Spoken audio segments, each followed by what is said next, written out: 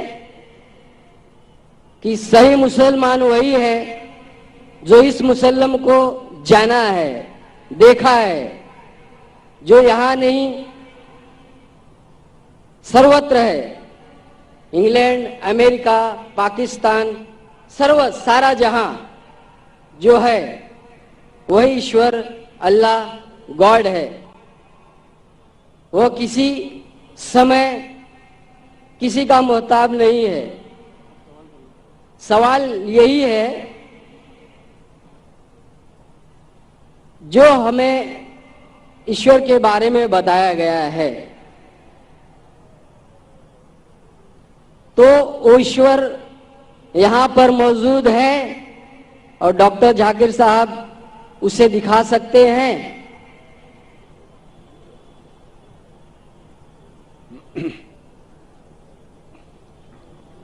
بھائی صاحب کا سوال ہے کہ اس نے کہا ہے کہ اس کی عمر 49 ایئرس کی ہے اور اس نے ابھی داخلہ لیا ہے اور اسے پتہ لگا ہے کہ ایشور مہان ہے اور ایشور ذرے ذرے میں موجود ہے اور وہ سچ کہتا ہے، طاقتور ہے۔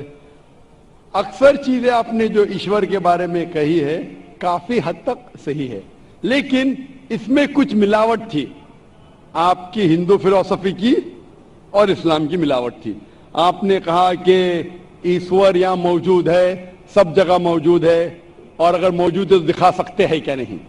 جی، پہلا چیز یہ ہندو فلسفی ہے کہ ایشور سارے جگہ موجود ہے۔ قرآن مجید میں اللہ تعالیٰ کہتے ہیں کہ ایشور عرش پہ ہے، ایشور کی طاقت ساری جگہ موجود ہے۔ اللہ has power over all things, اللہ کی طاقت سارے کائنات پہ ہے، جاپان میں، انگلینڈ میں، ہندوستان میں۔ وہ چاہے تو کچھ بھی کر سکتا ہے، چاہے تو، لیکن ایشور سب جگہ موجود ہے۔ یہ کدھر بھی نہیں لکھا ہے قرآن میں، نہ قرآن میں نہ کوئی بھی صحیح حدیث میں، کہ ایشور سارے جگہ موجود ہے۔ ایشور عرش پہ ہے۔ اور آپ نے کہا کہ ایشور اگر موجود ہے تو ذاکر صاحب ایشور کو دکھا سکتے ہیں کہ نہیں؟ ذاکر صاحب ایشور کو نہیں دکھا سکتے، کیونکہ ایشور فرماتے ہیں، اللہ تعالیٰ قرآن مجید میں فرماتے کہ اس زندگی میں آپ انہیں دیکھ ہی نہیں پائیں گے۔ موسیٰ علیہ السلام کا ذکر آتا ہے قرآن مجید میں۔ موسیٰ علیہ السلام ہمارے پیغمبر، وہ اللہ سے درخواست کرتے کہ میں آپ کو دیکھ سکتا ہوں، میں آپ میں مانتا ہوں کہ آپ کو دیکھ سکتا ہوں۔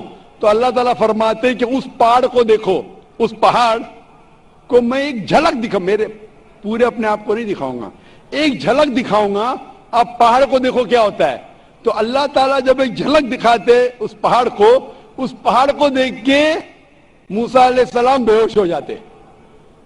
پہاڑ کو دیکھ کے، ایشور کو دیکھ کے، ایشور کو تو کوئی دیکھ ہی نہیں سکتا ہے۔